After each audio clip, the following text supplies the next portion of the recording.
मेवात और तबलीग के एक महान व्यक्ति मियाजी मूसा साहब के पोते हजरत मौलाना मोहम्मद कासिम साहब ने मेवात के लोगों को शिक्षित और सुधारने का लक्ष्य रखा था। मौलाना कासिम साहब जब दारुल उलूम देवबंद में मिशकत शरीफ के छात्र थे, तब ईद उल अजहा के मौके पर उनके दादा मियाजी मूसा उन्हें 10 दिन के लिए भरतपुर मेवात स्थित एक गांव में घुमाने ले गए थे। इस सफर में उनके साथ आपके कुछ दोस्त भी थे। 8 दिन तक गश्त किया गया।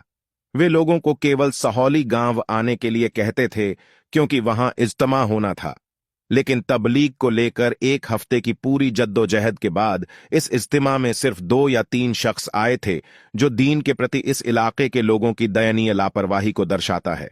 और शायद हजरत मियाजी मूसा के मन में था कि अपने पोते को इस स्थिति से अवगत कराएं, और वह इसमें सफल भी रहे, क्योंकि मौलाना कासिम साहब ने खुद कहा था कि मैंने ठान लिया था कि अगर मुझे काम करना है तो मैं मेवात में काम करूंगा।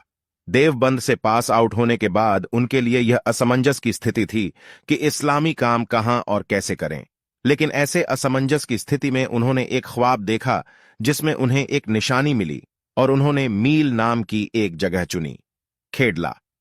यह 1938 में जमात तबलीग के संस्थापक हजरत मौलाना इलियास द्वारा देखे गए एक सपने की व्याख्या की तरह था। जब तबलीग शुरू हुआ तब उन्होंने मेव लोगों को तबलीग काम के लिए चुना था और 18 दोस्तों के साथ मेवात का दौरा किया था।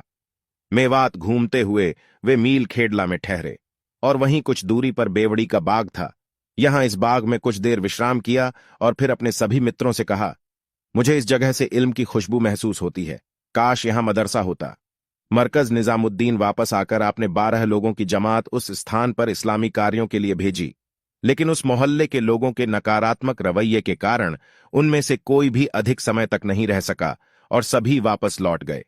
तो यह कहा जा सकता है कि यह हजरत मौलाना कासिम साहब के लिए नियत था, जो प्रतिभा, धैर्य और संघर्ष के व्यक्ति थे। उन्होंने इस्लामी कार्यों को करने के लिए खेडला की ओर रुख किया।